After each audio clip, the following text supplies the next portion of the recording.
let's get started. My brother Billy. Yeah, man. Like I said, wow, such a talked about subject on social media right now. Right. They're going crazy talking about all the skeletal remains that have been found or is being found in Antarctica. We might have to do a show about Antarctica because I keep hearing things about Antarctica, about the ice walls and the giants and this and that. That'll be a good show in the future. But just all over the world, people are talking about the giants, religion. We heard about whether it's the Quran, whether it's the Bible, whether it's more the esoteric texts. We're always hearing about the giants. Billy, to start out, what can you tell me? The most recent thing I heard, let me just say like this to end before you start talking. The most recent thing I heard was that the reason why the U.S. left Afghanistan, because they ran into some giants over there that ran their ass out. So I'm always hearing things about giants. I'm like, yo, what's up with these giants? Yeah, Billy, what's going on? What's going on with these giants, Billy? These giants, man, they've been around for a very, very long time. We're talking about deep antiquity, far beyond the religious texts that people know them as the Nephilim. We go deep antiquity. You go back into the ancient Indian Vedas, and you go into the ancient pre-dynastic text of the ancient Egyptians when they were called the Kemetic people, the people of Kem. They're talked about cuneiform tablets, the Akkadian and Babylonian cuneiform tablets. We're talking about supermassive people. One of the most famous giants of all is not David and Goliath inside the Bible. I mean, Goliath wasn't even that big compared to some of these other people. Is the Epic of Gilgamesh. Okay, and Gilgamesh is the full story of Noah. That is, the Bible took a snippet. I mean, a tiny snippet of that story. But Gilgamesh was so big, he would hold a lion in one arm. He would pick up a lion and hold it up in one arm. He was a supermassive man, supermassive.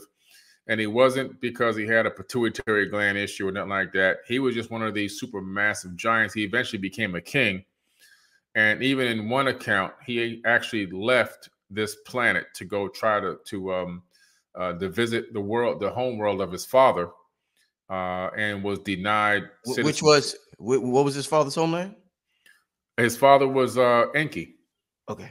So he was what they call a demigod, a half human, half Anunnaki or half Atlantean, depending on your version of how you like to see it. And according to this is a world famous tablet. The Epic of Gilgamesh is taught in universities. Okay, when you learn ancient history, ancient civilizations. When I studied ancient civilizations with Harvard University, which is one of my certificates that I have a certificate in ancient civilizations from Harvard also. It's one of the biggest topics there. You have to write an essay on the Epic of Gilgamesh. Okay. And so this was a massive dude. If you go into more modern times, there was an account of the Anunnaki in the modern day Bible, King James Bible, in Numbers 13:33, chapter 13, verse 33. And there we saw the giants, the sons of Anak. Those are the Anunnaki. The sons of Anak were, these half human, half Anunnaki people. Who says the sons of Anak, who come of the giants, and we were in our own sight as grasshoppers, and so we were in their sight. They were like looking at themselves like, damn, these guys are massive. We look like grasshoppers to them, and to us, we look like grasshoppers, and to them, we look like grasshoppers. Like we're tiny, we're puny. And so the account of these massive, supermassive beings has made it all around the world. No matter what text you pick up. And I've got them all here in my house.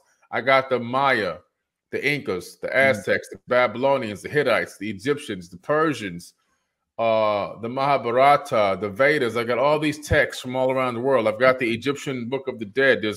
When you go to Egypt, I'm pretty sure some of the people on this live are going to be coming to Egypt with me in October because we sold one full bus out.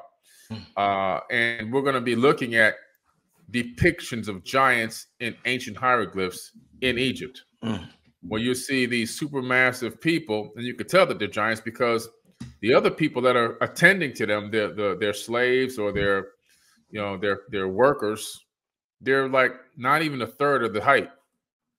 You know what I'm saying? Not even a third. So it's pretty interesting. So these giants, man, they're everywhere, and it's incredible that when I went to Colorado, this was about maybe 5 years ago now. I went to Colorado and I took a helicopter, just pictures of me on my account, on my Billy Carson official account. I think there might be a 1 or 2 on this on my Forbidden Knowledge Instagram account as well. We landed in the Grand Canyon, and I specifically wanted to go to the area where I heard there were bones of giants and ancient Egyptian artifacts like carved into the stone, and that area was roped off, and it had military control over there. And I said to the guy, like, "What is the big deal? Like, this is Native American land. Why can't we come in here?" And the guy said that this land is owned and secured by NASA. Exact words. And that wasn't the first time I ran into a NASA situation, and going to ancient sites. That was actually the second time. So it's pretty interesting, man. They're trying to cover this up. The Smithsonian Institute, one of the largest institutes for ancient history as we know it, but it's really his story because they give you a whole bunch of garbage. They keep the narrative going.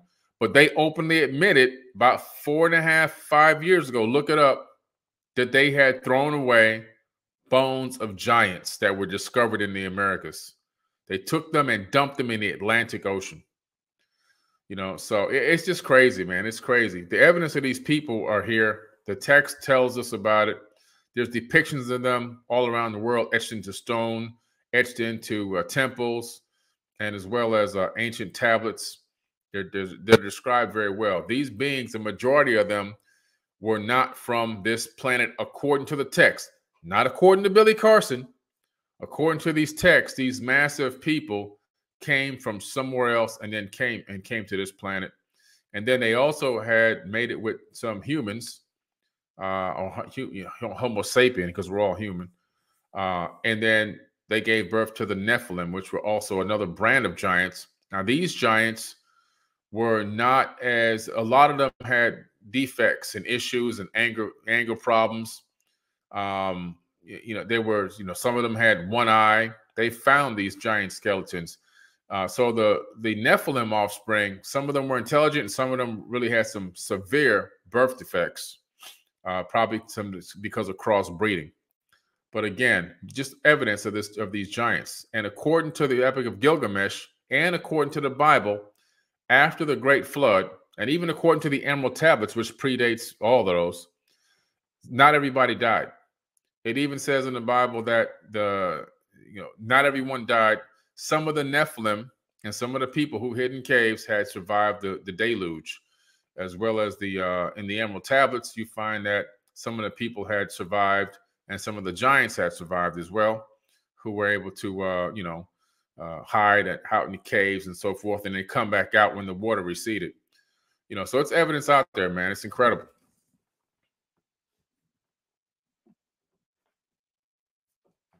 I'm sorry, I had mute on.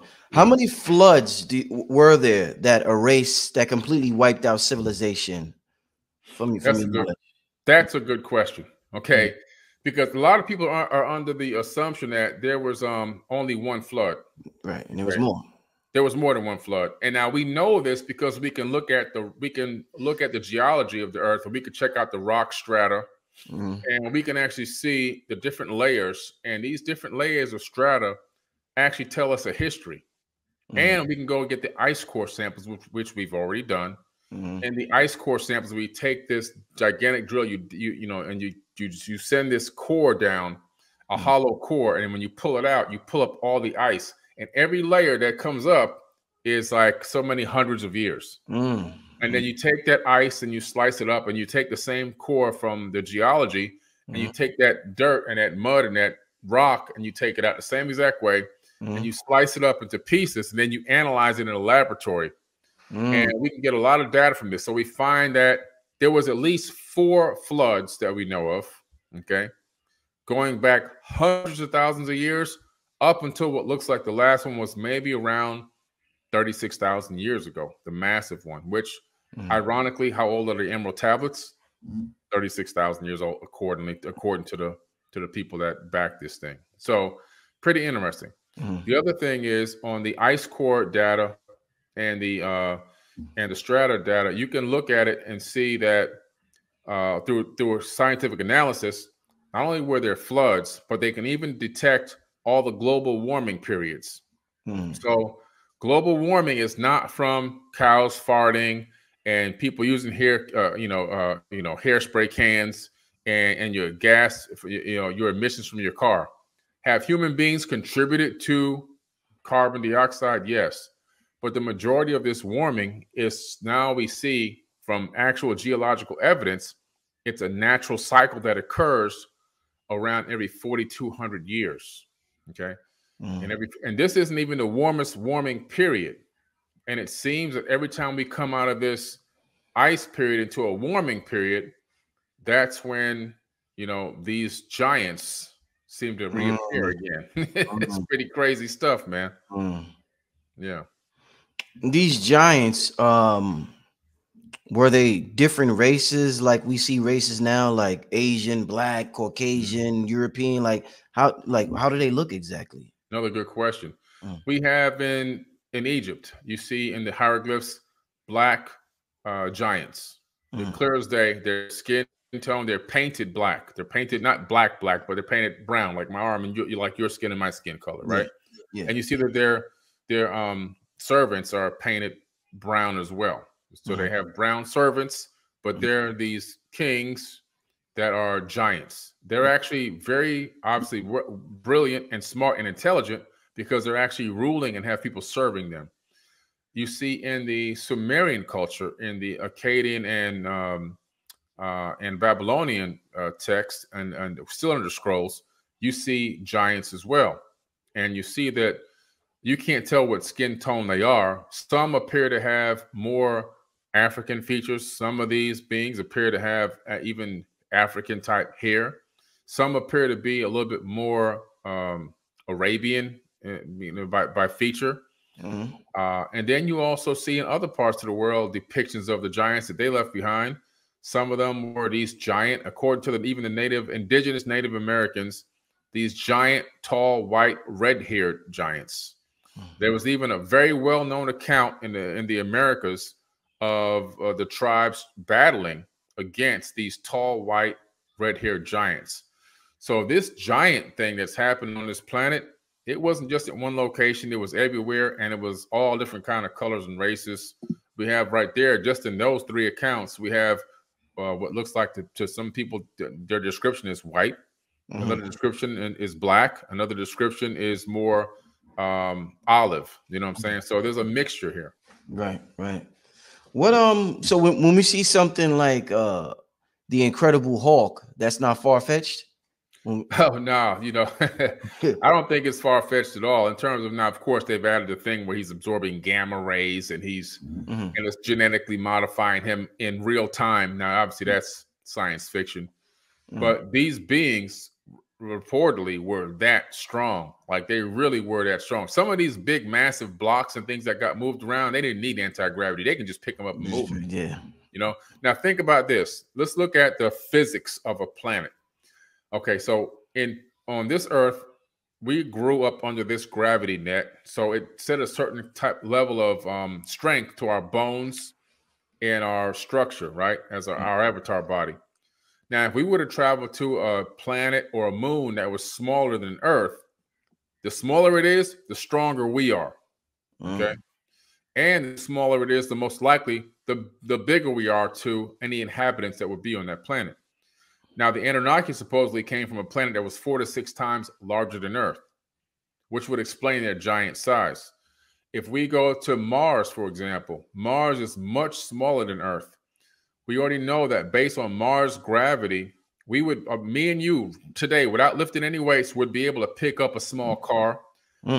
We would be able to dunk on a 15-foot basketball hoop. You know what I'm saying? We would look like Superman up there. Okay. Now, just like the Anunnaki, when they came here and started mating, the first, I guess, generation would be strong still. But by the time that first generation made it again and had a second generation, they would become weaker and smaller. And by the third generation, weaker and smaller. By the fourth generation, weaker and smaller until it normalizes out. The same thing here as well. You know what I'm saying? Yeah. So do you think one time on Earth, like right now, we're like, yo, do giants exist? Do you think one time the whole Earth was giants and they was like, yo, do these little humans exist? I seen a little human. Was it like the opposite back then at one time, you think? We were the anomaly? Well, I think so. I mean, they came here to mine this planet for resources, and just like we're trying to do now. And I think that according to the tablets, they didn't mess with us for a while. There was about 250,000 years went by before they actually tinkered around with us. We were already here doing our thing, living in our small, non-technological civilizations before they decided to tinker with our DNA and put us to work for them, because they were going to go to war against each other according to the tablets. And so they decided to genetically take us and modify us and turn us into worker bees for them. So they knew we were here, but they really they saw us as animals. Even though we were highly intelligent in terms of our consciousness, we just weren't into technology, right? We were in sync with the planet, in sync with nature. We had bigger skulls. We know that because we found the skulls. We probably had larger pineal glands. I believe that our cousins, because that's what it would have been, because they weren't Homo sapien, that our cousins were probably far more spiritually intelligent than us, and much stronger. And after the tinkering of the DNA by these people, where they fused chromosome number 2 together, they shortened our telomeres. And then they also disconnected a lot of our DNA, which now science calls junk DNA. All those are disconnected nodes. And all that did was, and they also inserted a worship gene in human beings. We notice now it's real peer-reviewed science. There's a worship gene inside of people. It can be turned on, and it can actually be turned off. They actually experimented with this in a laboratory. When they turn it off, you don't feel like you need to worship any outside source anymore. When they turn it back on, you're seeking out external confirmation. So they did this to us in order to masquerade as gods, put us to work, have us enslaved without knowing that we're slaves. That's what happened, man. So we were just, to them in their sight, we were just puny animals. Matter of fact, Enlil was quoted as saying in the tablets several times, the humans are making too much noise. Kill them off. Starve them. He would even spray, here's the first evidence of chemtrails in history in the text.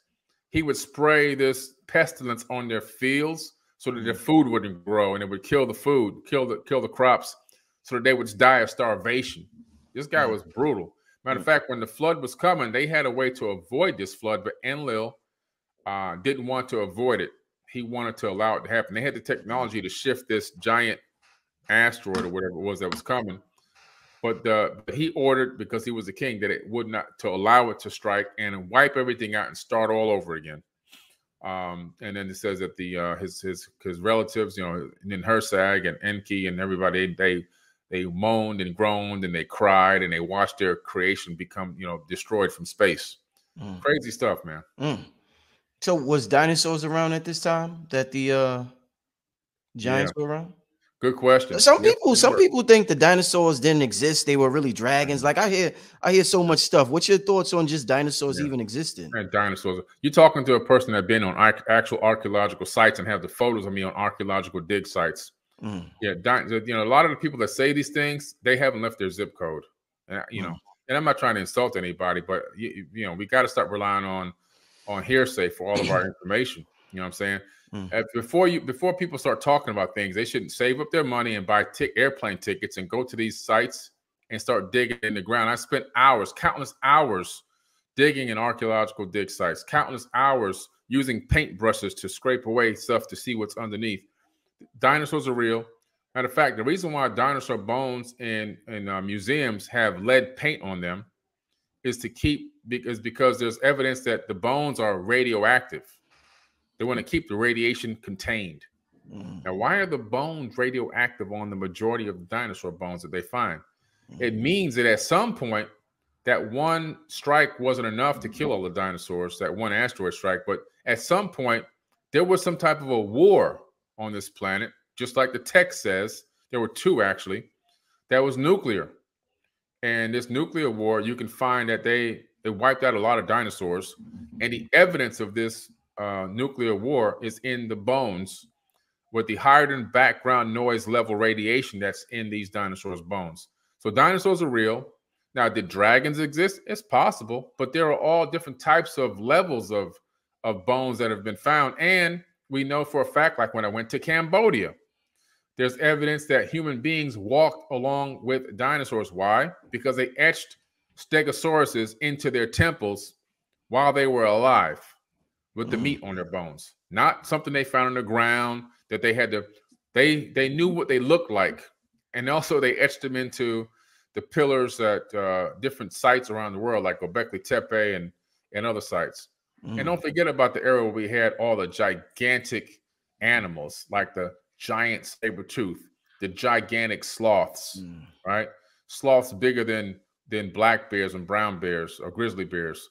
We had we had 50-foot snakes and all these super massive, gigantic animals, mega sharks and all this that we found on the planet. And that era wasn't dinosaur. That was just the explosion of mammals, and they became supersized. So why in the world wouldn't some of the people even be supersized? Right. So if giants existed today, where do you think they would most likely be, according to your, all your research you've done? Yeah. Well, it's interesting. I don't think that a lot of them are the ones from the fresh bloodline are walking around. I think that they have their offspring is here. And I think that every now and then, because we all have been genetically modified with their DNA, that you see remnants of that evidence of them here. You see a lot of NBA players. You see how supermassive these guys are. Look at Shaquille O'Neal. Look at these guys. These guys are supermassive people that are anatomically correct. In other words, they don't look like they're deformed or have any type of birth defect. They're just naturally that big.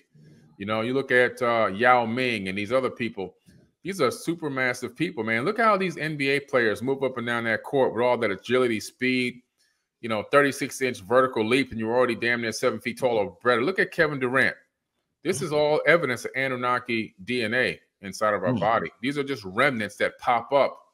You hear some people who grow 7-8 inches in one summer and things like this. This is that remnant, remnant DNA. Zion Williamson did that. He grew had a growth spurt like in one summer. Yeah, exactly. Zion Williamson is a good example. Scottie Pippen, I think he grew like 7-8 inches in one summer. And so look at these guys. I mean, the evidence of these beings, is all around us. Literally, some of these NFL players. Like there's one NFL player that has 6 fingers. Right. So a lot of the Anunnaki, they had 6 fingers. This is where the indigenous Native Americans, when you came up and you met somebody that you didn't recognize and they were big, they would go how, and they would lift their hand up. And when I talked to the Native American elders, why they would do that, was that like just a greeting thing? They were like, we want to see how many fingers you had, because if you had 6 fingers, then we know you were related to the giants. So yeah, it's a lot, man. It's the evidence of these people have been all over this planet. And the biggest evidence, you can just look at NBA basketball game. You're gonna see a lot of evidence right there. And you see what color they are. Indeed. So earlier you was talking about history and you said, history is his story. Do you think mythology gives us more of the truth of who we were than the history books? Mythology is far more accurate. You know what I'm saying? And they know this. Like, for example, you look at Thoth, right? Thoth, the Atlantean priest king. We know him, by his beak, right? I see him on the front of my book. And obviously, he didn't really have a beak, but that's just a symbolism, of bringing darkness to light and knowledge and wisdom. However, if you go to the Library of Congress in Washington, D.C., as soon as you walk up to the Library of Congress, those big, giant steel doors, on one side of the door, you have Thoth, and on the other side of the door, you have his alter ego name, Odin. Both is the same person. One's got the beak, one doesn't have the beak. 2 different eras, 2 different civilizations, same exact person at the doors that you open to walk into the Library of Congress, okay? They know all this stuff, man. They're not, what I'm saying? They're hiding it all in plain sight.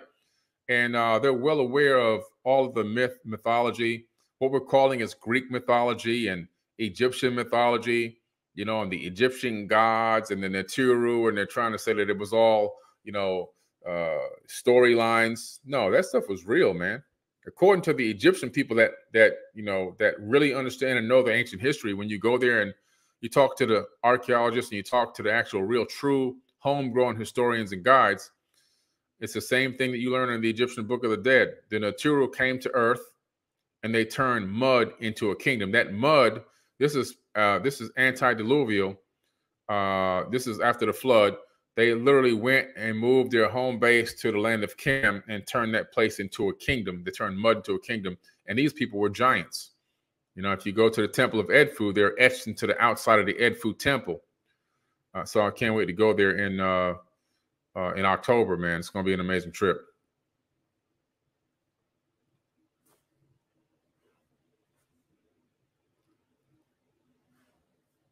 Yeah, my fault, family. Right. What do you think about the idea of the giants turning into stone, and some of these colossal mountains we see used to be a giant that got turned into stone? Now, that's an interesting concept. I heard about that before. Yeah. I tend to more think that those are carved or terraformed mountains. If you go to Machu Picchu, all right, one of the mountains there in Machu Picchu was completely terraformed into a face looking up into the sky. Mm. If you go to all over Peru, you'll see mountains that have been converted into gigantic faces.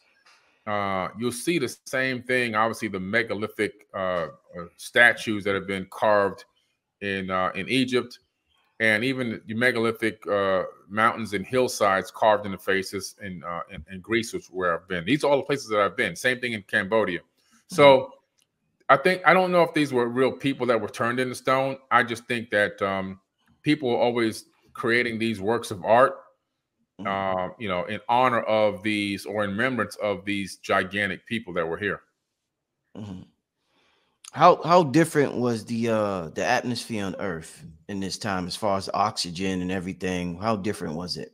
Yeah, it's a great question, man. But you got a lot of good ones tonight, Rich. You did your research. Hey, man. Hey, this is an important show, Billy. It's an important show.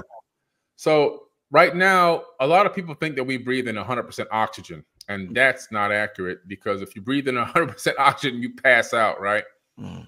So right now we have on Earth right now about 21% oxygen. Mm. We have about 40% nitrogen. Mm. Then we have smaller percentages of like argon and krypton and helium. This is what we're breathing in. This is our atmospheric gases, right? Mm. We're not breathing in 100% oxygen. People think we breathe oxygen. That's actually not 100% accurate. We breathe in a whole combination of molecules that make up this soup that we're walking around in. Mm. And so now when we do these core samples, right, from the ice and from the rock strata, and we go back in time, we find out that there was more oxygen back then.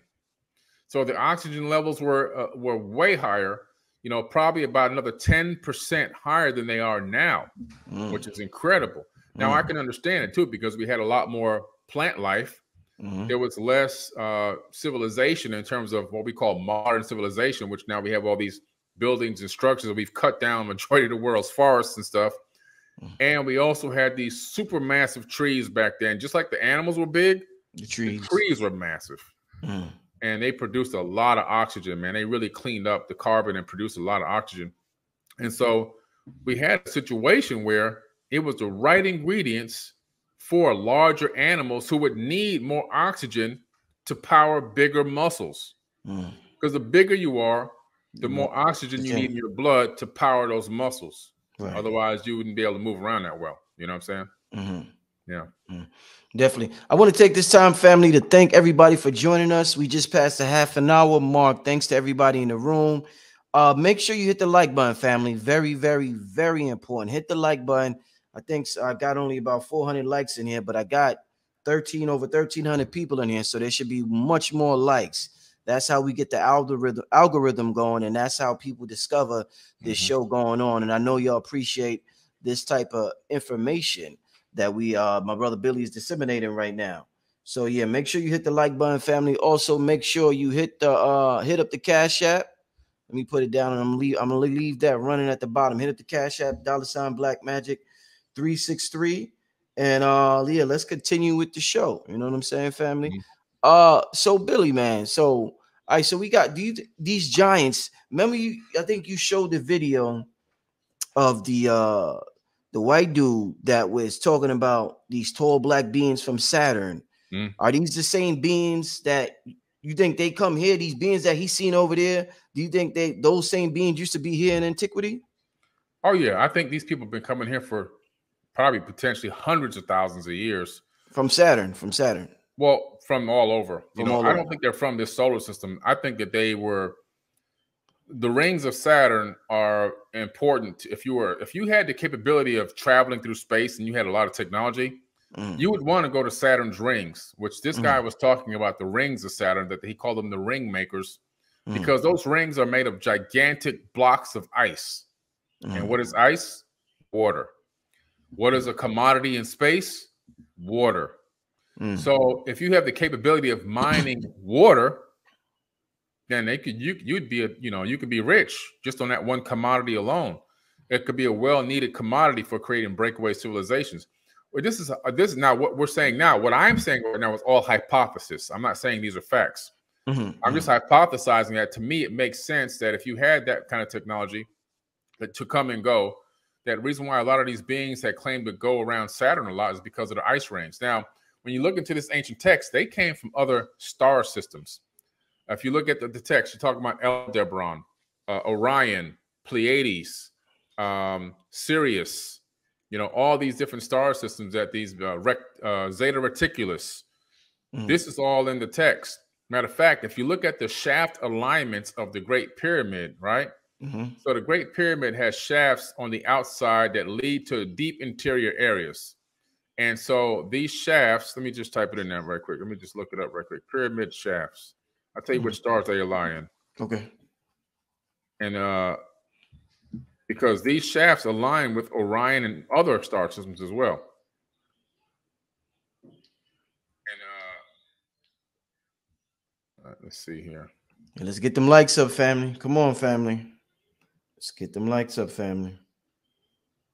So one shaft aligns with Orion's belt, which is a star system. One shaft aligns with Sirius, A, B, and C. Another shaft aligns with Ursa Minor, and another one aligns with Alpha Draconis, where they say the reptilians come from. So now, what is the purpose of these shaft alignments with the Great Pyramid? I'll tell you what my hypothesis is, okay? These beings that built the Great Pyramid, it was built as a multifunctional stone computer. One account of the Great Pyramid, one use, I should say, is for wireless power generation. We know that the Great Pyramid was built on top of an aquifer, which is now dried up. And even I've been underneath there. Those are dry tubes now where the water used to flow from the Nile. That water used to flow directly underneath the magnetized granite. And moving water under magnetized granite creates something called physiostatic electricity. And then it pushes the ions up into the pyramid structure, where resonating rods would amp up the wattage, so to speak, as it went into the king's chamber. And then inside the king's chamber, something amazing would happen, which would boost the power even further and send it up through the apex. And it would be wireless power that could be captured by the jeds that the Egyptians had all around. They would use it for gold plating, light bulbs, and everything else. Now, there's another section in the Great Pyramid called the Queen's Chamber. It's actually down below and in a corner. Water would, from what I see how it was designed, water had the capability of flowing up and being directed into that Queen's Chamber, which is this granite box area, which you could see that something used to be in there technological and it's been removed. I believe that was a electrolysis for extracting hydrogen atoms out of water. You can extract the hydrogen from the H2O. And if you look at research into technology that we use right now to try to communicate to other beings in space, we try to see if anybody can hear us. We transmit our frequency on transmit our information, on the hydrogen frequency, because we believe as scientists that that's the most widest known frequency in the universe, that any being, if you have any level of intelligence, that's the frequency you'd look for intelligence on. The hydrogen frequency. Hydrogen frequency. Okay. So now I'm looking at this Great Pyramid and I see that this Queen's Chamber, it seems like it would be set up perfectly to extract the hydrogen from the water and then it would through the process of the way it's set up, it would shoot those beams through those shafts that open up on the side of the pyramid towards those star systems on certain times of the alignment. I believe that they were communicating with those star systems, sending encoded messages, because you can, on the hydrogen frequency, you can embed your message, and then you could transmit your message. Just like with a cell phone, what do? We use a microwave frequency, and what we do is we encode our message on the beam of microwave, and we shoot it across to a tower. That tower shoots it up into a satellite, and it shoots back down into another region wherever that person is located, the tower closest to them, and then that message rides that microwave beam directly to their device, and then the device decodes it, and then you get the information. So it's the same exact way. I believe they were doing the same exact thing, utilizing the pyramid as a communications device to other star systems, and that's why those shafts are there and why they connect to the Queen's chamber. You know, we say as above, so below, as within, so without. And if the Bible and a lot of these ancient books dealt with physiology, like the all-seeing eye, you can see that in the brain, like the all-seeing eye. What would you're talking about these shafts, and you were talking about the piezoelectricity? I know the pineal gland has piezoelectricity in it, right? Yeah. So what would the King's chamber and the Queen's chamber, what would that be in our body? What aspect of our being is the King's chamber and the Queen's chamber inside our body to help us better understand who we are? Yeah, well, the Queen's chamber would be the cerebellum back here. Cerebellum. And then you have the frontal lobe would be the King's chamber. Okay. So the cerebellum is going to control things like memory, coordination, and so forth. But the frontal lobe, especially the neocortex, like Neo in the Matrix, this is going to control spatial awareness, higher reasoning, consciousness, and all those kind of things right there. So all that's going to be up here. And then, you know, all of that's enclosed within the frontal lobe. And the more powerful your frontal lobe is, the more energy you have moving through the frontal lobe, the higher levels of thought that you can actually get to, the more you can process, even the more you can multitask. And I just know this because I just had a SPECT scan. And so I just went through this whole SPECT scan. I had the #1 psychologist in the world scan my brain and read my brain. And so I just found out about all this just recently, actually.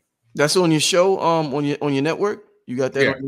Yeah. It's on Forbidden Knowledge TV. Scan my brain. Yeah, pretty interesting. You gotta check it out. Yeah, got it. Forbidden Knowledge TV. That's how they find it, right? Yeah, Forbidden Knowledge TV. Yep. Yeah, definitely. Shout out to Forbidden Knowledge TV family. Billy got, I mean, he got some amazing shows and programs on there that y'all definitely need to check out. Definitely need to check out. Appreciate it. These giants, getting back to these giants, would you say these giants would you say they were like well, first of all, somebody asked earlier, let me ask this. Somebody said, if they were so big, how did they mate with humans if they're so big? Good question. Yeah. If you look at some of the accounts, even in the biblical text, the women died. Wow. That's one answer. It wasn't too good for the women.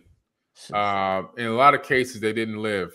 You know what I'm saying? So that was a big problem. Now, obviously, we know women can handle. They can give birth. They can have a whole doggone baby come out. So they have the capability of stretching pretty far. But it was, in some accounts, very painful. And in some accounts, the women did die. Yeah. Wow. Let's get to I want to get a couple of questions in here, family. So give me some questions. Let's get to Q&A. We're talking about the ancient giants who once roamed the earth. So give me some good questions on these ancient giants, family. All right. Let me see what y'all talking about. I got a couple slides for you too. Right? Oh yeah, sure. Yeah, I forgot about the show me the slides. Then we'll get to the Q&A. Show me the slides, Billy. Okay, cool. Let me share my screen. And go to that window with the slides in it. Okay, and let me from current slide. So this is, can you see this? Yeah. Okay, this is Gilgamesh, right? This is a famous inscription. It's carved into a lot of different places. This is the Epic of Gilgamesh on the other side, which is the actual cuneiform tablets that make up the full epic, which is a massive tome of information. It's the full story of Noah's Ark. Now, he's not Noah. He goes to meet Zasudra, who's actually Noah, in the Bible. And he goes on a quest to search for this guy. He goes for a quest. And what's interesting about this story, Rich, it's going to blow you away. Enlil sends him on this mission, okay? That's Enki's brother. These are Anunnaki people. And he sends him on this mission, and he wants a companion to go with him because he's going to be lonely. So they fashion him a companion. In other words, they make him a companion to go along with him. It's a guy. But the guy, when you analyze how he moves, how he talks and everything, you realize that this is an artificial being. It's like a cyborg or a R2D2 type thing or whatever. You know what I'm saying? Right. This is crazy. Like they made him somebody to go keep him company, an artificially intelligent being to go keep him company. Wild stuff. Pretty interesting stuff. But this guy was massive. You can see this lion in his arms. Yeah, look at that. Look at that lion. Wow. Yeah. Now the guy was super massive. He would get into battles and brawls and fights along the way. Nobody could touch this guy. This guy was massive. Here goes an Egyptian god king. You can see how big he is. Look at the people. Yeah. He has a whole, what do you have, about 4 or 5 people there. You know, he's holding their braids in his hand, and he's got the hammer. He's like, look, you guys are going to bow to me, do what I tell you to do. All right. That's in Egypt. That's actually at this image right here. Let me see. This one here is from Abu Simbel, Temple Abu Simbel. So if you travel to Abu Simbel, which I'll be going to again in October, I will show everyone who comes with me this depiction right here of this giant. Now, this is, you know, you have Pharaoh Akhenaten, and he had a big skull, but this is his daughter. Okay, this is just one of his daughters. All of his daughters had skulls like this.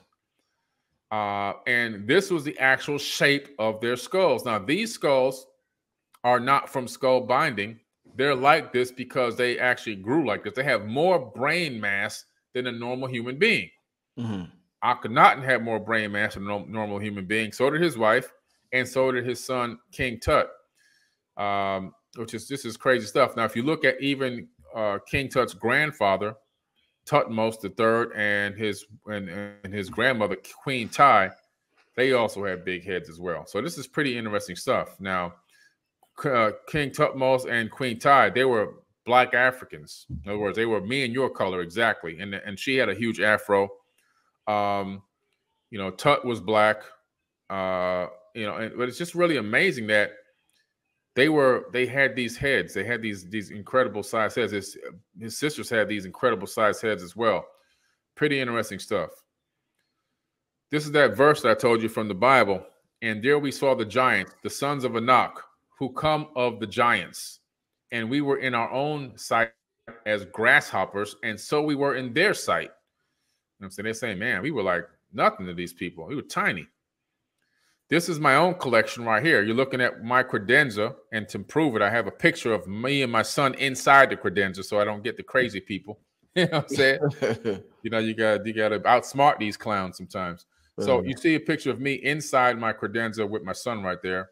But on the left, you see a giant Paracas skull, and on the right, you see a human skull. This is not from skull binding, okay?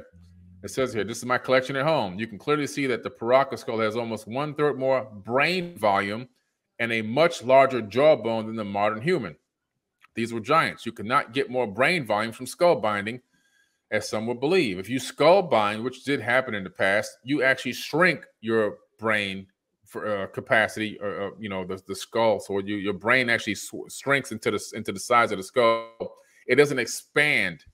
Binding makes it smaller, not wider. Now, these people who were binding were trying to mimic the gods, people who they thought were gods, because they were like gods with these big heads and all this knowledge. But binding just was a symbolism. The people who had the skull like you see right here, these are some giants with super, super smarts and high technology. So it's pretty incredible. Now, approximately 3,000 years old, this skull, and the initial DNA analysis of them has revealed that they may have not come from humans, but from a completely new species, according to Paracas Museum Assistant Director and Researcher Brian Forster, who I'm going to see him in Peru in April on a tour that I'm doing down there. Good friend of mine. It's apparent, he said, here's the apparent quote from the geneticist who did the testing, and then it goes on in my report there. But I saw you on my Anunnaki history group. But what he was saying was they spent a couple $100,000 on this DNA testing from multiple sources, and the evidence came back non-human. Okay, so pretty interesting stuff. Now we have thousands of these skulls now, thousands. Okay, not a few, not 100, not a couple of anomalies, thousands of these giant skulls, and they're in a museum. And I'll be going live from the museum in April. I'm sorry, June, not April, June, from Peru. Okay, with Brian Forster. Here goes the heights and some of the feats that have been stated by witnesses over thousands of years. Present day modern human, which reaches an average height of about 6 feet tall. Then you have B, 15-foot human skeleton found in the southeast Turkey in the late 1950s in the Euphrates Valley during road construction. Many tombs containing giants were uncovered there. That's, close to the Middle East. Then you have C, Maximus Thrax, Caesar of Rome, 235 to 238 AD. Okay, look at that. Look how big he was. D is Goliath, about 9 feet. Okay, yes, in Samuel 7:14, late 11th century. Then you have E, King Og, spoken of in Deuteronomy 3:11, whose iron bedstead was approximately 14 feet by 16 feet wide. King Og was about 12 feet tall. Then you have the FA, you have number, what's this? Who's this? 19 feet 6 inches. A human skeleton found in 1577 AD under an overturned oak tree in the canton of Lucerne. And you have G. Well, you can't probably see the letters on your screen. I don't know if you can see them at the bottom there. But 23-foot tall skeleton found in 1456 AD beside a river in Valence, France. You have this other one here, H, which is 25 or so feet, 6 inches, I believe. Skeleton found in 1613 AD near the castle of Chatemaux in France. And this was claimed to be nearly a complete find. In other words, they had all the parts of that body in H. And I, almost beyond comprehension or believability, was the find of 2 separate 36-foot human remains uncovered by the Carthaginians somewhere between 200 to 600 BC. And so these are just some accounts of giants that have been found, around the world and their sizes. So we know that these people got super massive at one point, or were super massive and then shrunk. Really is what it seems like. There's one more here in Egypt. This is one of the Egyptian temples. You can see this king and this pharaoh. You can see the human beings coming to worship and serve. You can see how the size they are compared to the size of this guy. This guy is massive. Huge, yeah. Yeah. If he stands up, I mean, these people are below his kneecap. This is, again, Gilgamesh. So you can see the average height of a human versus the average height of this guy. And in the upper right corner, you see an Anunnaki Sumerian cylinder scroll depicting the size of one of these Anunnaki people. He's actually teaching these human beings anti-gravity techniques with this apparatus. That disc you see there, that round disc with those lines on it, that's not a disc with lines on it. That's a frequency. It's a cymatic frequency, a particular frequency that you can get when you put sand on a plate and put a speaker beneath it. Once you obtain that right frequency, you can make that exact pattern. You can see the table. The human being that has his hand on the leg of the table, he's lifting it from that side with one arm, a stone table. And this is the same exact apparatus at the Coral Castle in Miami, Florida, in Coral Gables. It's the same exact setup with this type of a tripod the guy has. He had a magnetic thing at the top, and he had this frequency coming out of it that would help him levitate gigantic coral blocks. The guy was only 4'11". He weighed 110 pounds or something. His name was Edward Leedskalnin, and he claimed to have unlocked the mystery of building pyramids just like the ancient Egyptians. And he built this megalithic, this is in modern times, he built this megalithic structure in Miami called the Coral Castle, a place that people can go without having to use a passport and go explore a megalithic site. So that's what I have for you today. Let me stop sharing my screen. So these giants, I see people commenting on were there woman giants? Oh yeah.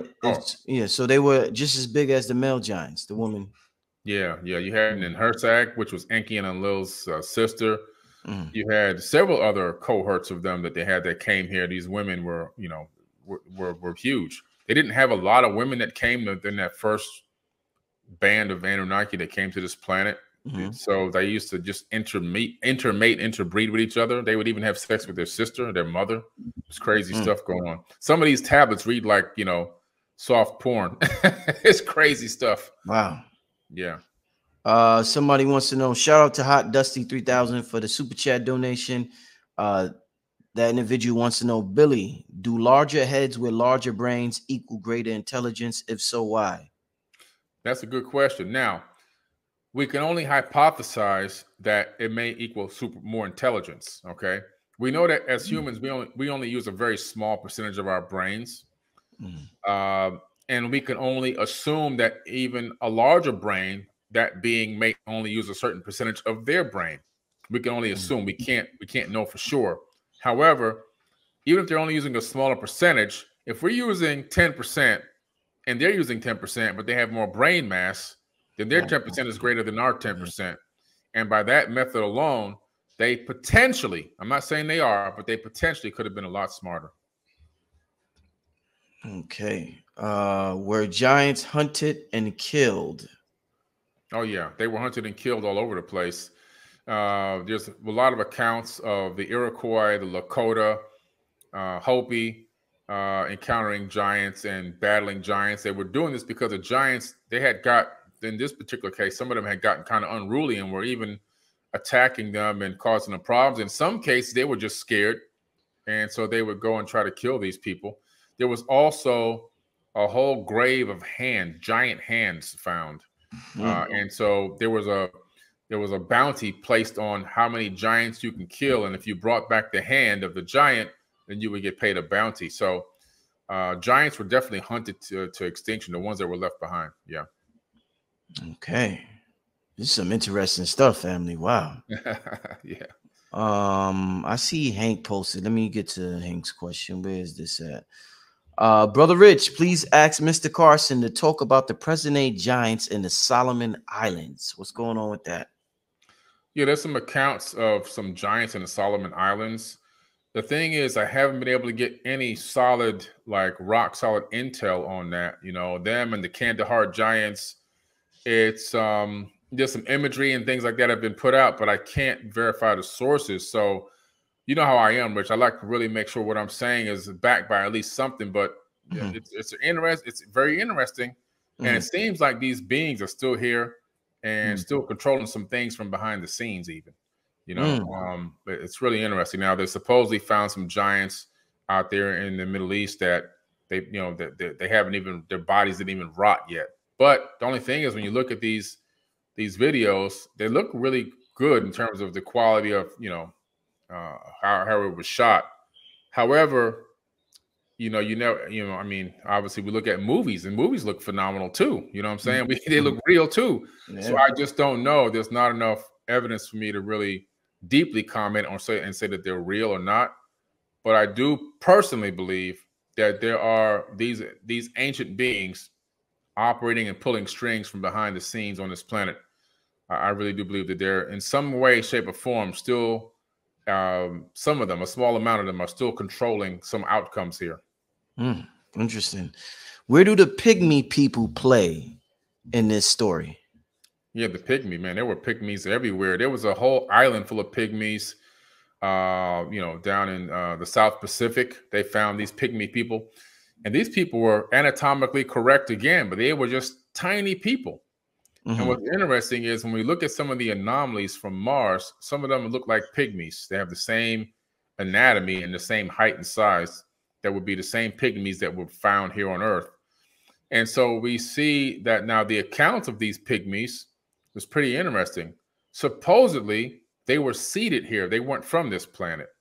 Okay? They weren't from this planet. The pygmies were seeded here, and the aboriginals were seeded here. This is from their history. This is not from me. This is what they say. Let me clarify that again. So I've sat with the Aboriginal people, and if you don't believe it, look it up. Google the Aboriginal history. They will tell you that they, according to their history and what they believe, they were brought here by Pleiadians. Pleiadians brought them to this planet and seeded them on this planet. And according to them, Earth is an abandoned seed colony. Man, this stuff, wow. Yeah. I'm telling you, man, this stuff, man, oh, man, so interesting. Yeah. Please ask about the Kandahar giant special forces encountered it during the war. Yeah, they were supposedly this Kandahar giant wreaked havoc. There was a cave even that was had some type of a force field in it. And some soldiers apparently died from this encounter with these Kandahar giants. You know, again, it's not, we're not going to ever get to know, like, say, this is 1000% fact. All we can get is some hearsay about this situation and some, you know, some crazy images and video clips. But it seems as if there was something that was encountered there that drove them out of there, that region. And according to some accounts and according to some supposed veterans, that ex-veterans at the time, again, I'm just saying supposed, I can't clarify this 1000%, but they had encountered some giants there, you know, which is pretty interesting. John Doe wants to know, how do I unlock my giant DNA through epigenetics? Well, you know, that's pretty interesting. Now, through epigenetics can be reprogrammed through affirmations and meditation. And that's what I learned at MIT. So epigenetics, they found that by doing, well, three things. One is at MIT is the meditation and affirmations. And then the third thing that they found in Russia, believe it or not, of all places, is they can tune a specific frequency to your body, and they can actually rewrite it from a frequency and re-encode DNA from frequencies. They've been doing that experiment for a very long time, and it now became peer-reviewed science that they've actually been able to achieve it in multiple replications of the experiment. But if you just want to do it yourself, it's all about tapping into yourself. It's all about going into deep meditations. I think the best meditation for tapping into who you truly are and enlightening and opening up all the avenues of enlightenment inside of your body and to let the universe fill it up is going to be the Om meditation. Okay. And the Om meditation is the primordial sound. Om is the actual sound that emanates life into existence through the vesica piscis, which is part of the flower of life. So look up the Om meditation and then look up positive affirmations, and you can create your own list of affirmations that you want to basically speak out loud to yourself 3 to 4 times a day. You know, I am powerful, I am mighty, I'm intelligent, I'm great. All these kind of words, like the affirmation, you speak them out loud to yourself 3 to 4 times a day for 21 days. Scientifically proven, this is taught at MIT, your DNA will be rewritten. Excellent. Excellent. You know what I actually do sometimes, Billy? I meant to say this on the show I just had, but I had to end the show early. With my affirmations, I make jingles out of them. The same way McDonald's and these corporations have these jingles, and they're hypnotic and they get us, and we're singing and walking down the street and we don't know why we're singing it. I will make a jingle out of something about wealth or something about health, and it sticks with me more that way. And I'm incorporating, because we're dealing with rhythm. So it's the law of rhythm, law of vibration. But I find that helps me out. That's like a hack, family. So if you can make a jingle, like your own jingle out of an affirmation, something you want to manifest, I think it'll stick more. You got to learn from your enemy. If McDonald's got these jingles and it's working, make your own jingle. You know? What you got to do. Listen, I made a song, Affirmations, right? That's my #1 played song for the last 3 years. Affirmations by Forbidden Knowledge. It's on all streaming services. Dope. And I decided to make a song called Affirmations, where I'm speaking all these affirmations for almost 4 minutes over music, which you memorize it. You start walking around, like you say, singing it to yourself, speaking it to yourself. And by that method, driving to work, you can just turn it on, and now you're getting the affirmations, and that way it makes it easier for somebody. Definitely. Let's get to some more questions.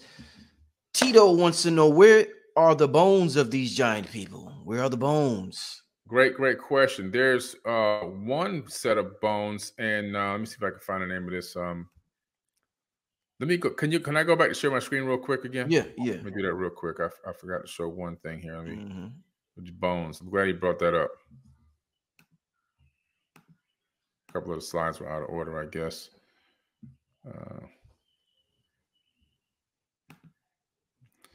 So here's speaking of bones, here are some bones right here, right? These were shown at Barnum and Bailey circuses and stuff like that back in the day. Mm-hmm. You can see how massive these people were. Wow. Yeah. Super massive. Mm. You can see the molars here. We have teeth from these giants. We have some teeth. Look at on the left, there's a human molar, and on the right is a giant's molar. Mm. Okay. This is in Peru. You can see these terraces. You can see how big these steps are. Yeah. And pretty big. You see the people down there. I've been on those terraces. There's pictures of me standing there. This isn't my picture, but there's pictures of me standing on those terraces on my Facebook page. That's in Peru, you said? Yeah, that's in Peru. Yeah. Okay. Yeah. And then there's lots of, according to the bones, here goes New York Times, July 14th, 1916. Giant bones in mound. Remember I made that post talking about the bones in the mounds, right, in America? Well, here goes the New York Times, 1916, verifying that they've dug up some of these mounds and found bones of what? Giants. Okay. What? Go back to that one. What is that? Let me see, son. Scientists unearth relics of Indians who lived 700 years ago. Okay. All right. Yeah. So, they found these giant bones in there. I was trying to find this other one image of maybe I didn't have it there. Hold on. Let me see. Let me stop sharing for 1 second and see if I can pull up one museum. There's one museum in America that has one giant bone in it. Yeah, you got me. I was reading that. This is interesting, man. I'm sorry. No, don't put it back. No, I'm just saying I'll go back to it after the show. But wow. Yeah, there's so much. There's so much stuff, man. I got on all this stuff. I've been, collecting this stuff for so many years, man. It's just crazy. So you've been studying about these giants for quite some time now, huh? Oh man. Oh yeah. For a long time, man. Damn. Long time. Here you go. Let me see. Okay. All right. Let me go back to share my screen again, and then pull up this other one here real quick.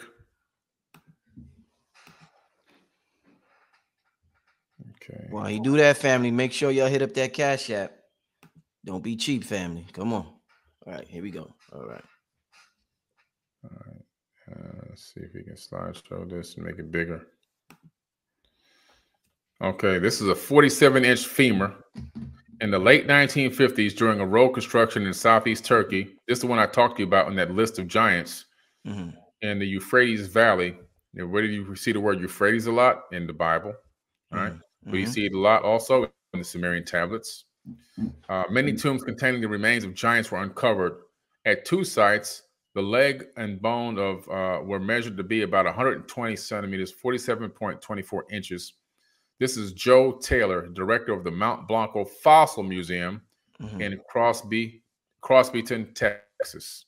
So this actually isn't a museum. All right, just giant femur right here. And you can see, based on how big it is, how big the person would be. Okay. You can see where it fits into the hip socket. I mean, this is a big dude. Whoever this was massive. We're talking super massive. Yeah. Yeah. You know what I'm saying? So yeah, there's a lot of evidence of these giants out here, man. A lot of evidence. There's footprints that have been, encased in mud that have survived. There's handprints. People were huge. It's just another example. Do you think it'll come a time where giants rule the earth like how they used to? I don't think so. I don't think that era is going to come back right now.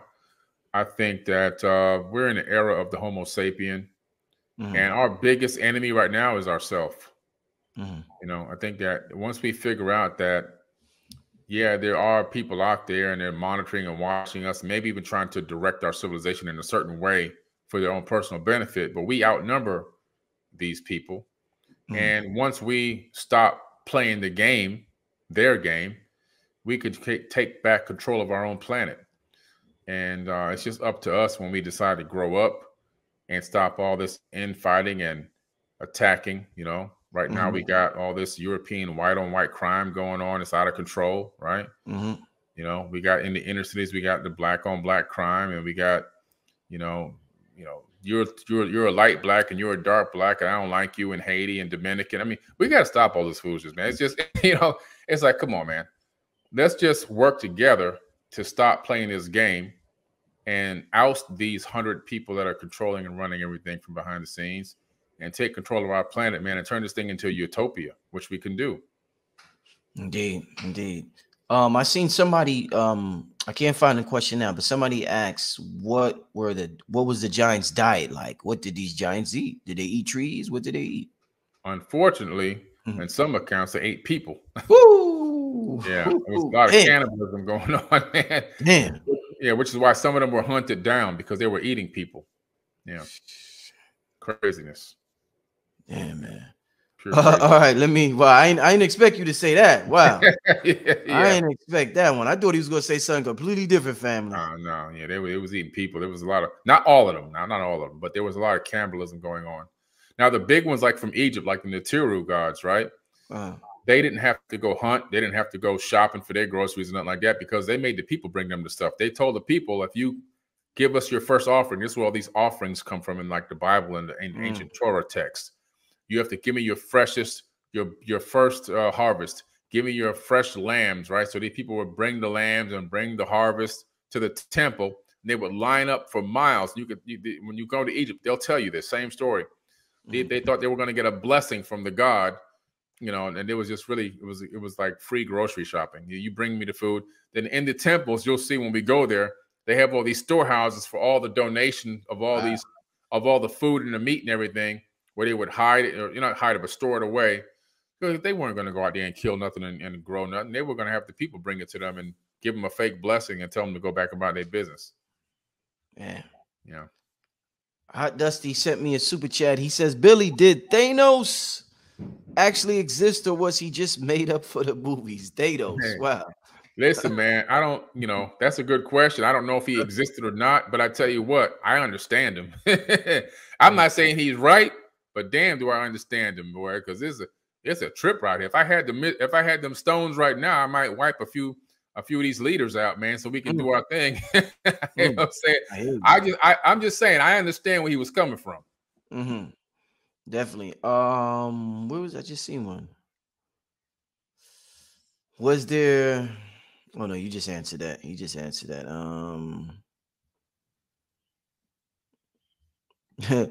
Does being attracted to Amazon woman mean that I was a giant in the past life?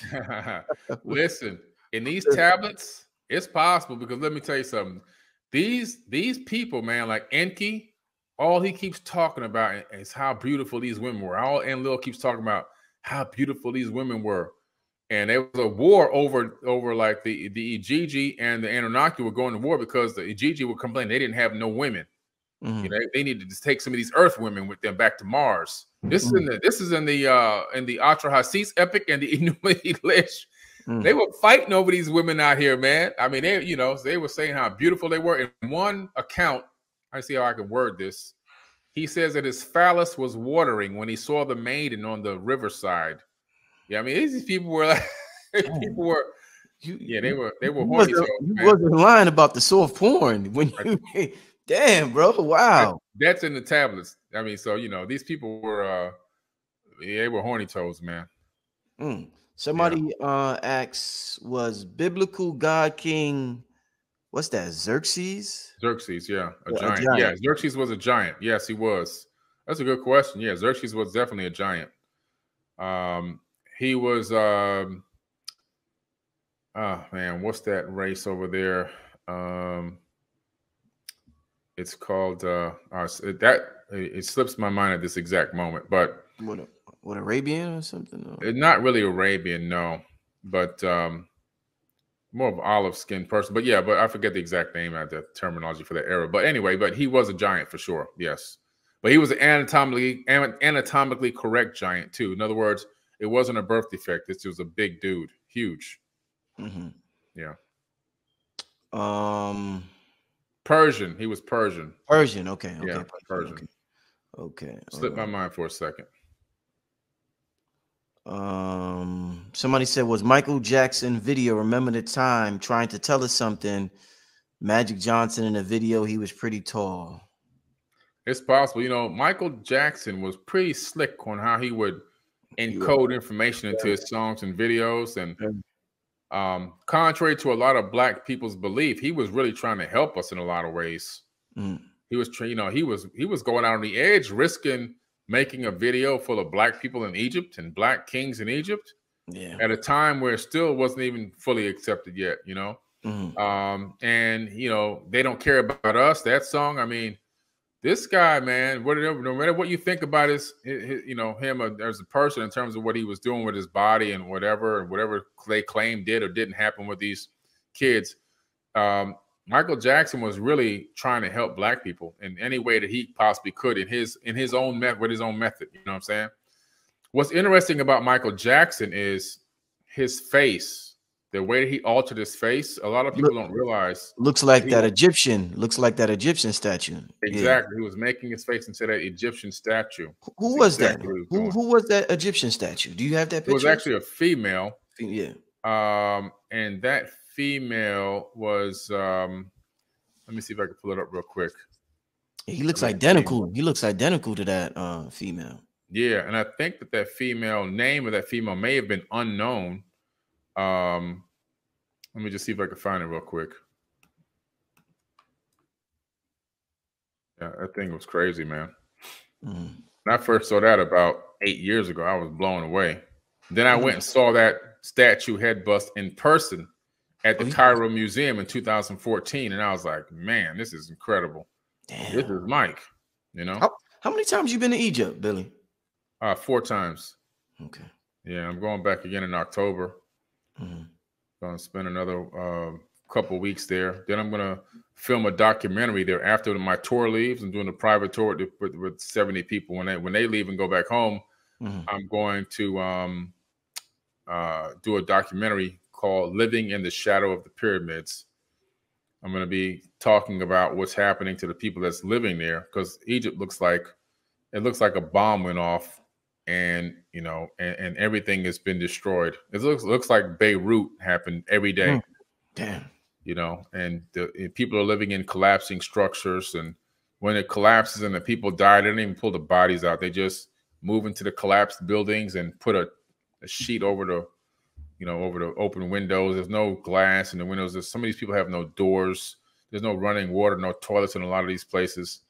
They're making like, I don't know, $10 a week. It's just craziness going on over there. There's no real estate market because there's no mortgage loans. So nobody has any reason to invest any money into any of the building structure there and rebuild, because nobody can even get a loan to live in any of the stuff or buy it. You have to pay cash. So it's pretty tore down, man. It's pretty bad. You know, yeah. I got a good one for the with the Michael Jackson, the Egyptian statue. I'm about to put it up right now. Cool, nice. Hold up, let me show you this. This wow, they did it side by side. This is a good one here. Let me see. You can see that. Let me get this. Yeah. Like, wow, look at that, man. There you go. Damn. Even the way the nose is damaged. Everything, yeah. Everything. You know, the eyebrows, it's even the skin tone. It's all the same as this Egyptian bust. You know? And he was mimicking this thing. In my opinion, I think this is what he was doing. Why? We have no idea. We'll never know. But to me, it's quite evident that he was turning himself into this. And this is not unheard of. A lot of people, if you Google people getting facelifts to turn themselves into different animals and stuff like that, you know, the people have split their tongues. They give themselves lizard tongues, and people have tried to turn themselves into frogs and all kind of other things. So it may be body dysmorphic, but whatever. It's a reason why he was doing this. And I think my personal opinion, for whatever reason, it was to look like this statuette, which is at the Cairo Museum. Yeah. Well, let's get to another question. Somebody says, Enoch says the giants were the sons of the fallen angels and they'll return after 70 generations. Yeah, they come back every so many generations because that's the best time for their planet to be within range for them to rendezvous with Earth. So when you're getting ready to travel to another planet, right? And so let's say, I don't know that. Let me take my granddaughter's socks. So, all right. So this is Planet X, and this is Earth, right? Now, when Planet X is way out here, it's a long ways to get there. But when Planet X is coming around the sun and it gets to something called perihelion, all of a sudden it's a little closer. And now you can just leave your planet. So you leave your planet when a planet's orbiting, right, and it's coming into a certain range, you leave your planet early. So you would leave Earth as it's moving, as other planets are moving, and you'd rendezvous with it at a point that makes it as close as possible to you, so you don't have to spend a whole lot of years in space, because we don't have good technology for traveling in space. Even with good technology, it only makes sense that some of these trips back and forth would happen during rendezvous times to save exposure to space and save time and space. You don't want to be in space for 2-3 years. You'd rather only do it maybe for a few weeks or a few months. So Enoch was, referencing these people. He called them fallen angels. I call them fallen aliens. And these people, in my opinion, had nothing to do with any kind of angelic beings whatsoever. That's my opinion.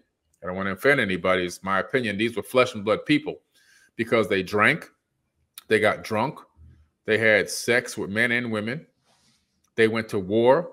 They had to go to war where they had to put on their actual battle suits, and they had to have knives and swords, and they taught humans how to make weapons, and they taught humans how to kill people. And so that's why I say that these weren't anything to do with angelic beings, and that the sons of God that fell from heaven to earth are the Igigi, who came down from Mars to attack and kill the God of heaven, who was known in the Sumerian tablets as Anu, and his sons, Enki and Enlil. And the only way that battle was stopped was because they agreed to create slaves to do the work for them. So it's pretty crazy stuff. Ooh, wow. Let's get to the next question. Is Planet X, y'all got to work on your grammar. Is Planet X called Xylanthia? I think that's what he's trying to ask. Is Planet X called Xylanthia? No, well, I've never heard that name before. The only name I've ever heard is in the Enuma Elish. It's called Nibiru. And in a newer version of the Enuma Elish, Marduk, who's also in the modern day Bible in the Old Testament, and he's also in the Torah, he changes that tablet to say Marduk because he wanted to be the destroyer instead of it being Nibiru, because Nibiru had a moon that crashed into Tiamat and caused Tiamat to explode, which was another planet, which is where Earth came from. We were a chunk of that planet that exploded on a collision, and then the rest of that planet turned into the asteroid belt. So the asteroid belt is an exploded planet. But I never heard that name Xylanthia before. Since we're talking about giants and pygmies, is there any evidence of fairies? They're also in mythology. There's a lot of fairies in mythology. I'm not going to lie. I mean, they're in there for sure. And so it makes you want to ask the question, who were these beings? Because the way that they're referenced is as if people really truthfully interacted with them, that they weren't figments of their imagination.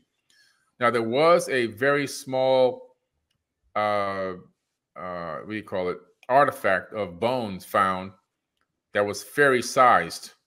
That was about, I don't know, 7-8 years ago. Let me see if I can find it real quick. Fairy alien.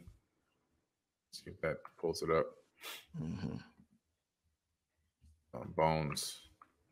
Pretty interesting stuff. It was on that movie that came out that went viral. It was at Smithsonian. It was on all these independent science magazines. Here we go. I found it. Let me save this and and open it up. Boom. Okay. I'm gonna put it on my screen right quick. All right. This was interesting stuff. So are the fairies real? I don't know. It's possible. When I saw this thing, I thought it might have been possible for sure. Let me try to. Where was that here? Hold on a second. I gotta get it up on my insert.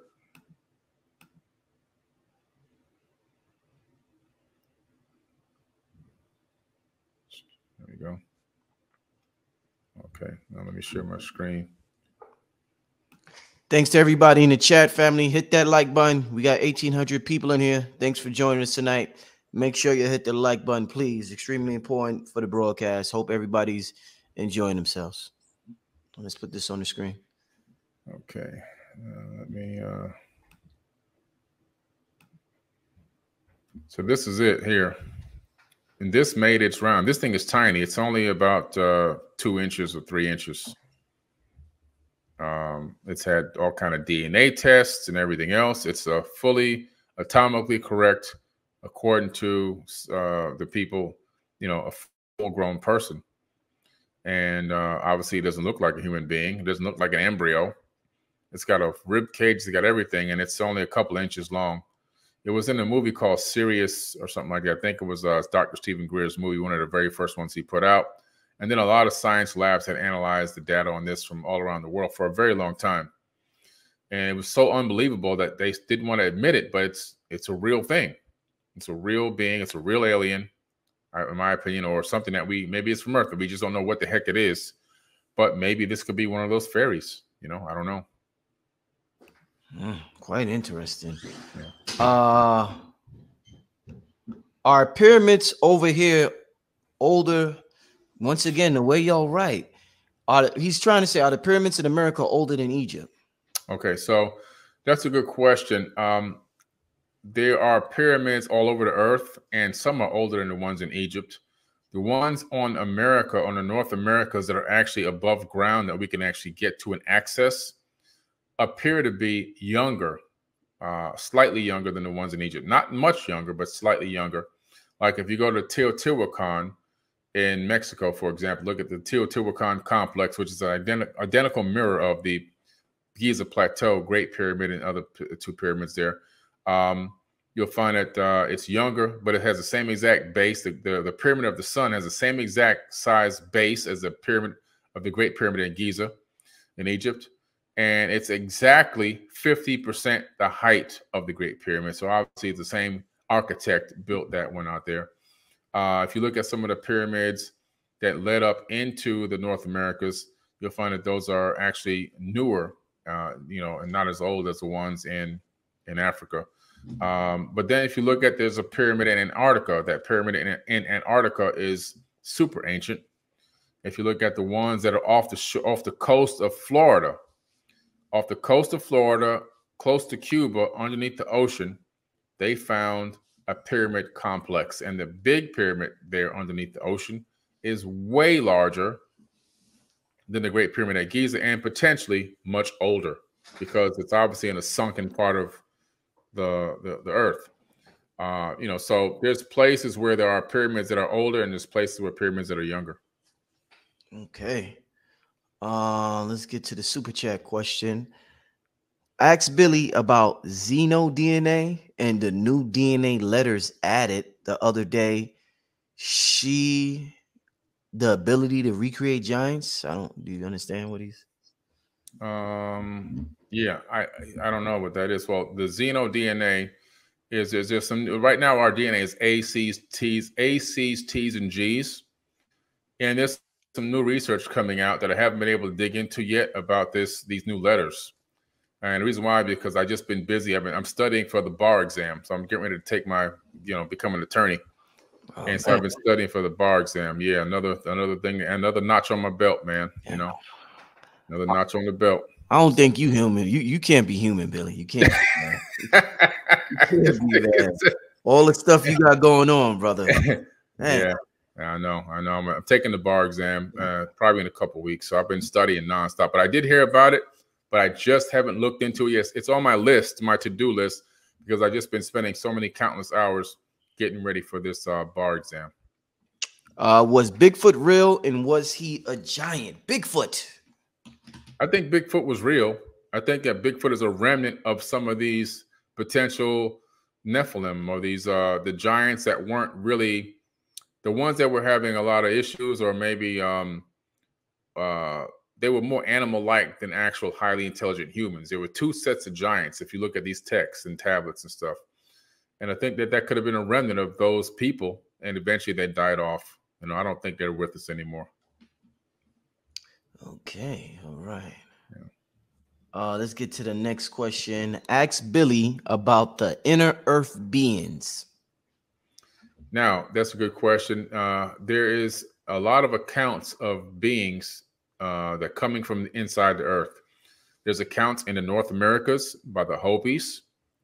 And so they say that these ant people, when there was a catastrophe, a global catastrophe coming to Earth, that these ant people took them down into the Earth and saved their lives. Now, the accounts never say that the Earth was hollow, but that there are these huge open caverns inside the Earth that a lot of people can go and be there very comfortably, as well as you have a place in Turkey called Derinkuyu. And so in Derinkuyu, there is this huge underground city that can hold 30,000 people. And this underground city was built with amazing levels of technology. It's still there. I'm going there, matter of fact, in October. After I get done with my Egypt tour and do my documentary, I'm flying to Turkey to go to Göbekli Tepe, and then I'm flying 30 minutes over to Derinkuyu. Because no black person has ever documented that place, and I'll be the first one to do it. That's fire. That's gonna be fire, man. Yeah, wow. Yeah, it's gonna be crazy. Now there's 14,000 ventilation shafts built into this underground city that go down to the deepest levels, shafts that are only a few millimeters wide, that go from the deepest levels straight up through solid rock to the surface to let air get to the deepest levels. I mean, these people who constructed this were highly technological. There's no evidence of any collapse of the structure underneath the ground, and they built it in leveled ways to allow it to balance all the weight load of all the people, and they even had area for livestock and animals down there. Even they had worship centers and altars down there too, and this was built to help them survive some kind of attack coming from above. The type of attack or who was attacking is never stated. I'm hoping that I can get more information about the who and why when I go there at the end of this year.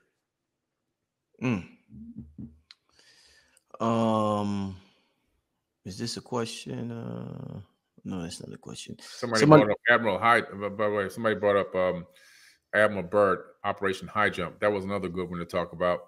So there's an opening at Antarctica, about 35 meters wide opening in the ice. You can see it from Google Earth. It's clear as day. And there's bases down there.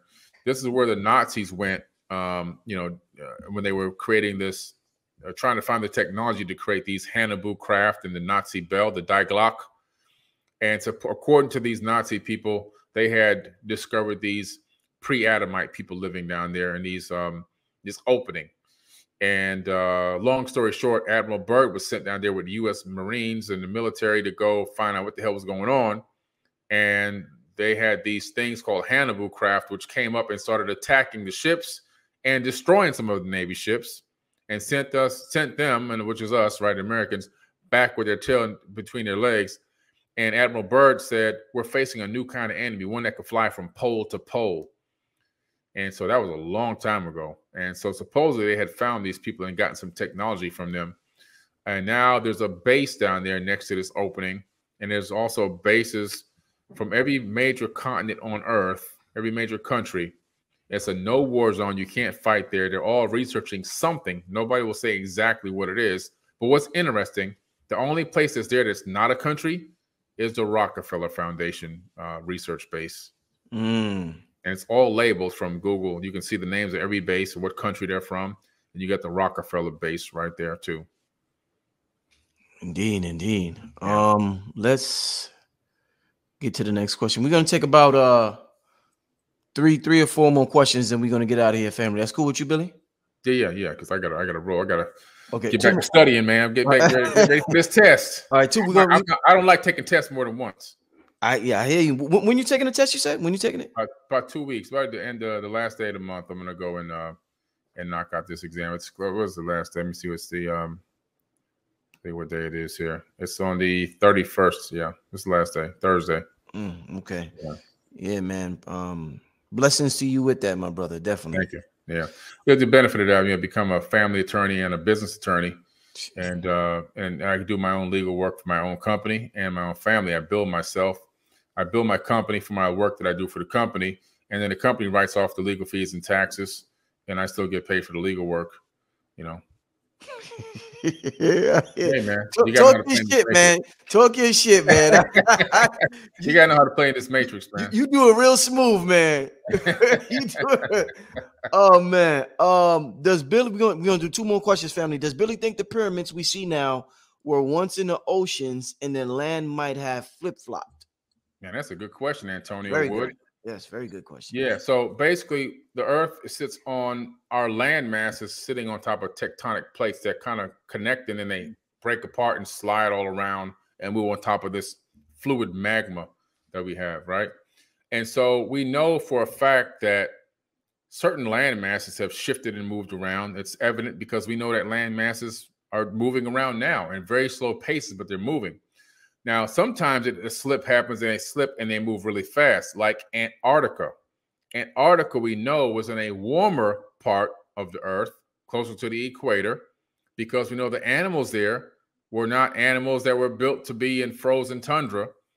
And now that the ice is melting, they keep finding animals with undigested food in their stomachs, fresh food in their teeth, like greenery and things like that. So they know that these animals died pretty rapidly before they can even digest the food they were eating, which gives us evidence that Antarctica was evidence of a pole shift of the crust of the Earth, and that landmass, the tectonic plates slipped, and the landmass shifted into that position at an extremely rapid pace, shifted probably about 20 to 30 degrees, and that would have created also a global flood, because when you have that much landmass moving, you're going to displace water. That water displacement is going to force the water above land and onto land, and it's going to wash over probably a third of the planet.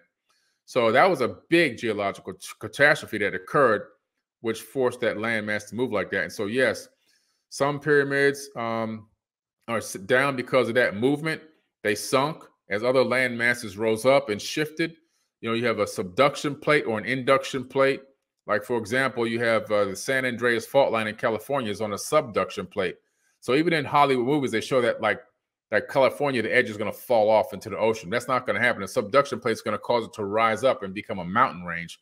So within the next 100 years, you're going to see a mountain range forming in California. You know, so it's pretty interesting stuff. I'm going to ask you the last question, Billy. Earlier you mentioned Saturn and the rings being made of ice. I read somewhere last year that the rings are melting. If that's true, if it's true, what does that mean for the rest of the galaxy? That's a good question, man. Well, you got hey, man. This Black Magic 363, man. Come on, Billy. Come on, man. You on top of your game, man. Listen. So, okay, they found this thing called the scientists in European Space Agency. They're calling it Planet 9. They don't want to call it Planet X, you know, because they don't want to give credit to the Sumerians because they found it first. But this object is out there. It's a brown dwarf star. It was found by the WISE telescope system. And this brown dwarf star orbits our sun, they now estimate, every 4,200 years. Now, a brown dwarf is a star that didn't completely turn into a full white star, because stars are white. They're not actually yellow. That's just an illusion from scattered light. But anyway, that's another podcast.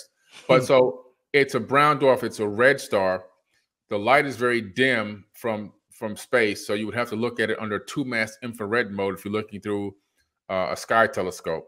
I like worldwide telescope. You go to 2-mass infrared mode, you can actually see it. Now, what's interesting about this brown dwarf, even though it's much smaller than our sun, I mean way smaller, it has the same amount of mass gravitationally.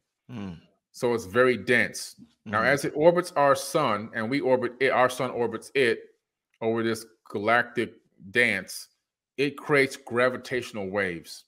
These waves ripple in through the solar system. That creates energy. When you put energy into something, what happens? You shake the atoms more. When atoms shake more, you get what? Heat. It's called friction, right? That's why you put stuff in the microwave. What does the microwave do? The microwaves make the atoms shake more. And when the atoms shake more, it makes the food hot. That's what's happening. Same exact thing happens to planets.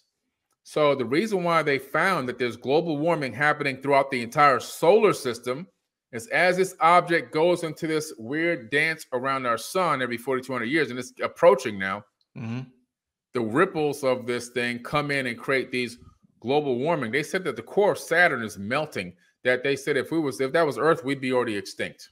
Damn. Okay. So this is what's happening. It's a cycle that happens every 4,200 years, and it's all about gravitational waves creating friction. Man, yo, family, this was one interesting show, family. This was one interesting show. Listen, my brother Billy got to go. He's about to take the bar. The brother got to do studying. Great role model for all the younger black men out there who are striving to be the best version of themselves. This brother right here is definitely displaying the best version of himself. So once again, blessings to you with that.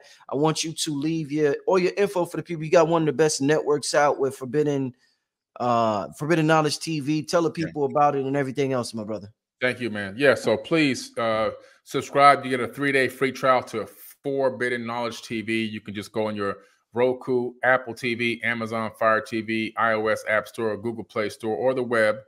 Forbidden Knowledge with the number 4, Forbidden Knowledge TV, and try it out. Now over 5,000 shows, new documentaries. The Black Knight Satellite documentary is now being released June 5th. Finally, it's A-rated, high quality. We're talking about, Netflix quality production. Excellent. And brand new TV shows. We have Brother King Simon has his own TV show now. Oh, yeah. It's in post-editing right now. So the King Simon show is coming to the Forbidden Knowledge TV network very, very soon as well.